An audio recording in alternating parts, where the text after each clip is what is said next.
Today on Stock Car Facts. Wow, already into the third week of 2025. Where is that time going? Speaking of going, let's go back to the mountains of Southwest Virginia and the Wood Brothers Museum with me, your tour guide, Kevin Schwarzy. Please like, comment, and subscribe if you already haven't, and let's enjoy together. Kind of feel like a true walk through a hall of fame. These incredible photos. These iconic images that just you want to spend your time looking at all day and reading because of what it represents and takes you back to when you were younger and enjoying motorsports. That's a pretty tribute to Bud Moore. I've not seen that before. I'd love to get my hands on one of those. All their wins. Donnie Allison. Okay, that's interesting. Oh my goodness gracious. Morgan Shepherd, second place, 92 Daytona 500. And don't forget, the most wins at any track for the Wood Brothers is Daytona at 16 between the Daytona 500 and the Firecracker. And that is counting Harrison Burton's win just a couple weeks ago. That's pretty neat. Some people like slot car racing, and I don't, because you can't move the car around where you want it to. And of course the 21's out front. It better be. The 1981-82 Thunderbird. I called it a brick, but Neil Bonnet did pretty good in it.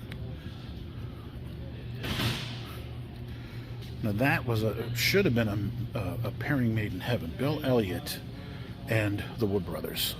Elliott Sadler won their only race for them at Bristol. Trevor Bayne, Daytona 500.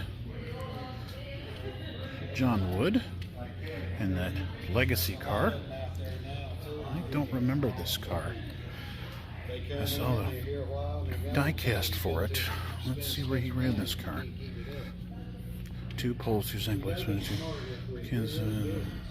Oh, Winston West. Okay. Well, hello. I can go in my Winston West collection.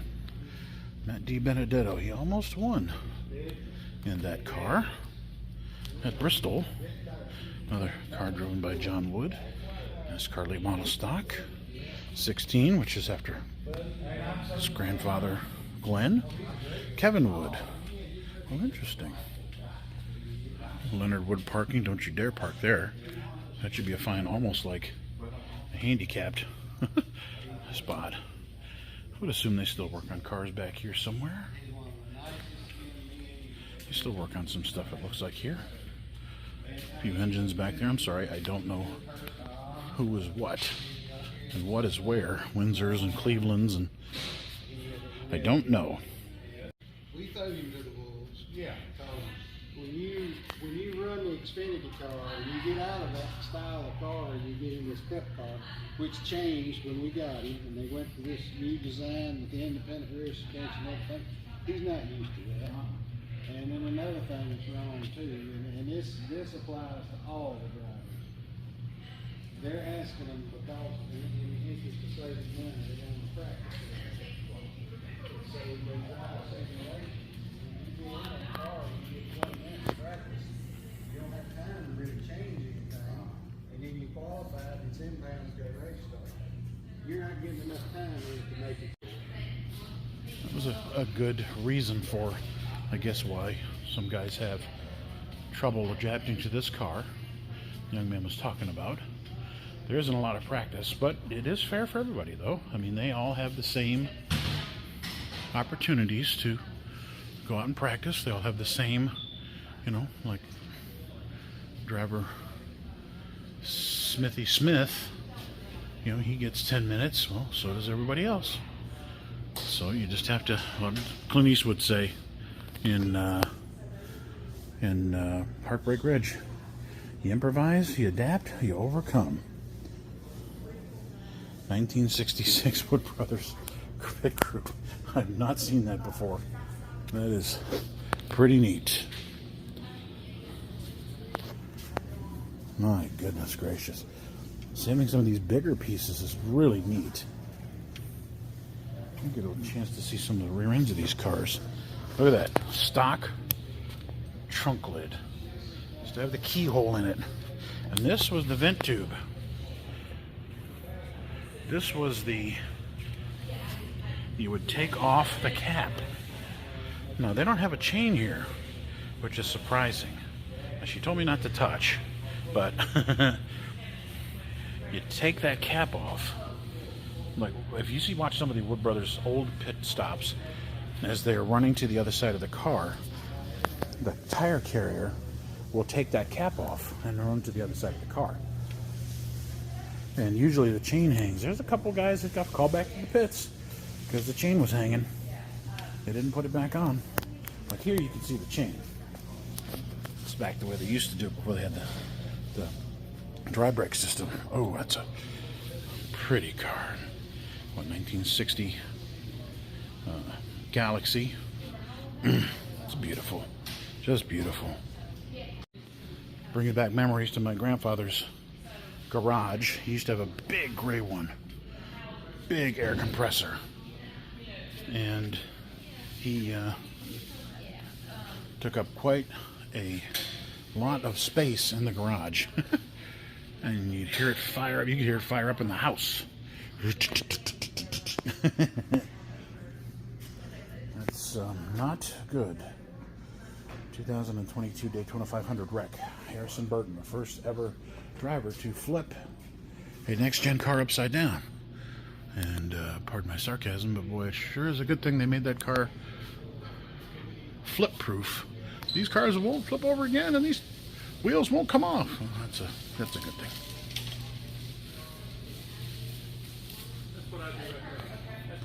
Such a pretty car. Wow. Now we're coming to the real nostalgia room.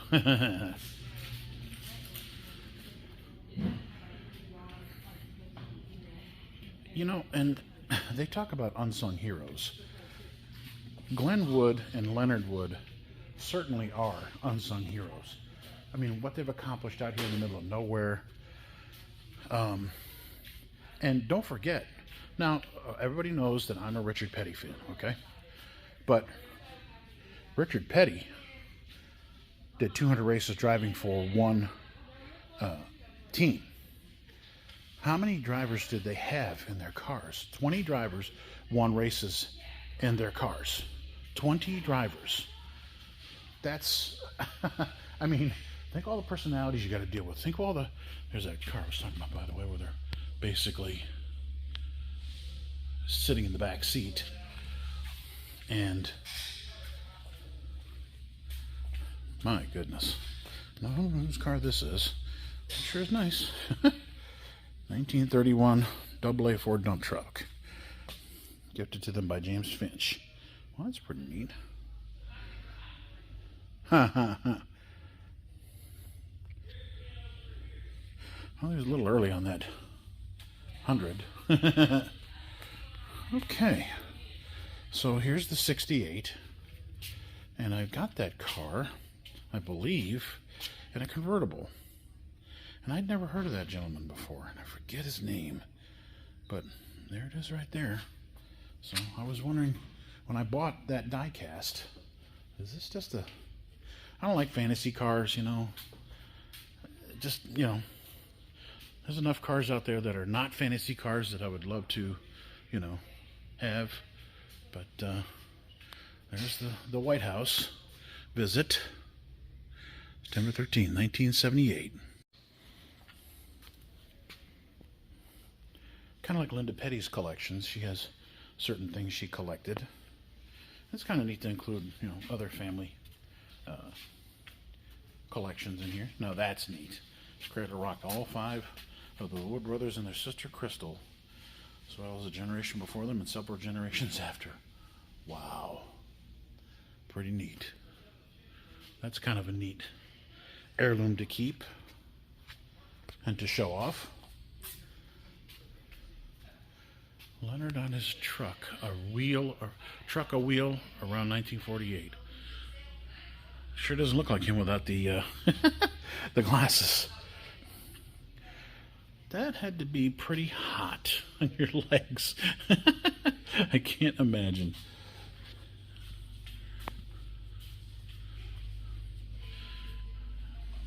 These fire suits here. Whew, the primitive, sorry about my finger there again, folks. The primitive nature of these fire suits. Thank God more drivers weren't hurt. I know. Or, you know, like Dale Earnhardt said, well, you want to race or what? Well, of course, but still, you know, some of these, the things that we learned, to me, it just shows the talent of these people, that they could have been more hurt, maimed, and whatever. And they weren't, because obviously they didn't crash and burn and, you know, get hurt. It just, like I said, shows the talent, shows the grit and desire.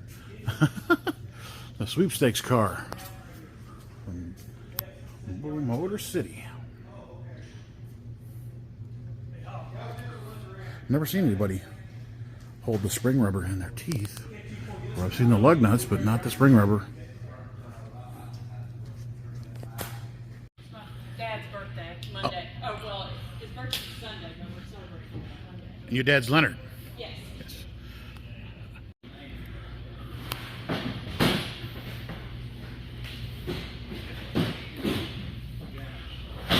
Leonard Wood's birthday. Wow.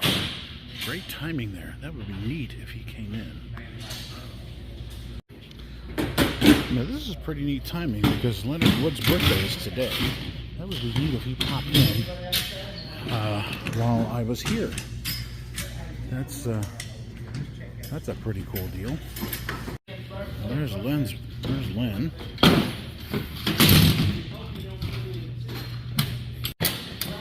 One of the most memorable cars I can remember.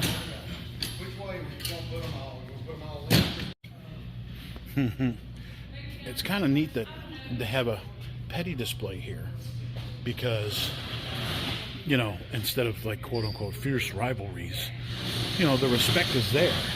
You know, and I'm pretty sure the Pettys have one of the Wood brothers as well. I know Dale Inman speaks highly of Eddie Wood. You know, it's funny how the new next-gen car is, interior and all that, and there still are cars out there, some Xfinity cars, that still have this type of interior. I do PR for Brad Smith, and our interior basically looks like this, except it's dirty. Because I can't fit in to clean it.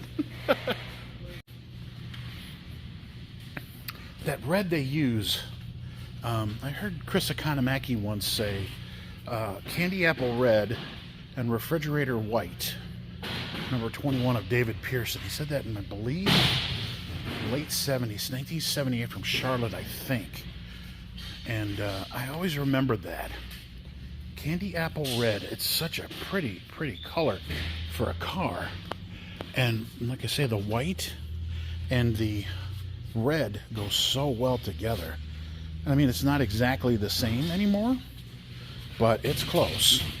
Like if you look at that 71 Cyclone and this car right here that Trevor drove, it's not the same. I don't know if you can see on camera, but it's still a pretty red that stands out. That's why we chose it for our car, Brad Smith, in that it stands out, and then we have that yellow number. Oh, somebody took the seat out.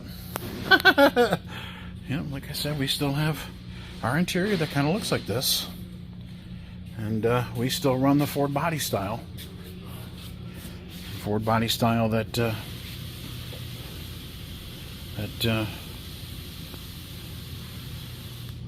was you know, in the Hilton mishap. ARCA still uses these type of templates Well, not as big, but close. They can pick them up and put them on the front, you know, by hand. They don't lower like a claw, but they're close. But this one ain't fitting. But I don't think it's supposed to. It says Cup 2013. And this car didn't run until 2015. So I think they just set it there to kind of, you know, give a little bit of an example. Yeah, that's not gonna fit. Remote controlled lawnmower. So instead of the Roomba, we have the Leonard. You should market that and send it on its way. They are serious about their lawn cutting.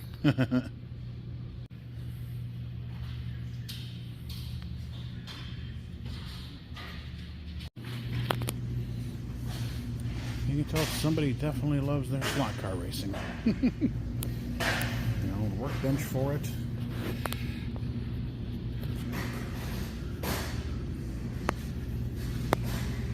They are not screwing around. And then, of course, the important photos up here. Oh, interesting. What in the world is this? Is that sedan series? Looks like Joe Weatherly and Curtis Turner in those cars. It's got to be that old sedan series.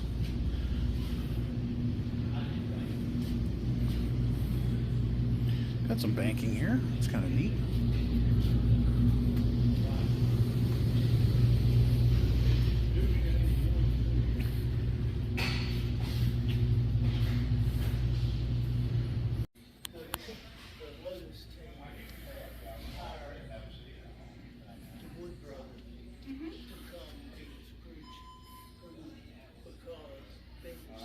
Kind of like, in a way, the way they've put some of the old photos with the new.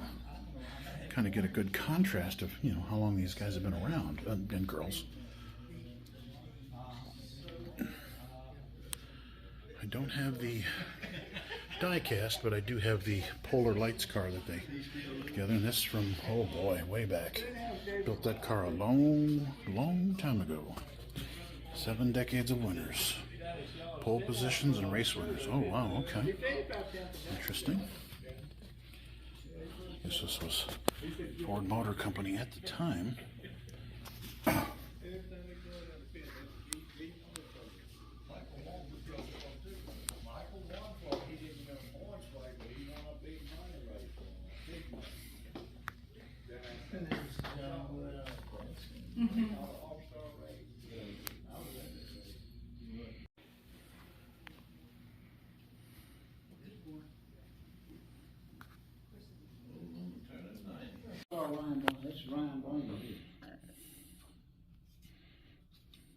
From the FIA, wow. 66th anniversary helmet signing. Oh my goodness. Hey, here's a picture right here. Up there with it. That happened. Curtis Turner. Well, I had to buy souvenirs. Well, some shirts. Of course, a couple die-casts, but the smaller ones. I don't usually collect the 1/64th, but they were having a good deal. Bought a poker chip and bought a refrigerator magnet. No patches, but stickers. So got some of them and a few hero cards. So yay! What a fitting tribute to a terrific man and his, well, obviously supportive wife, Glen and Bernice Wood. Rest in peace, folks. Rest in peace. Thank you for creating a legacy of integrity and of that winning attitude. Not to sound overly dramatic, but a place like that, the Wood Brothers Museum, I don't want to say hallowed ground, but it is beyond special and certainly worth the drive through those crazy, steep highway passages. Thanks for tuning in. Thank you.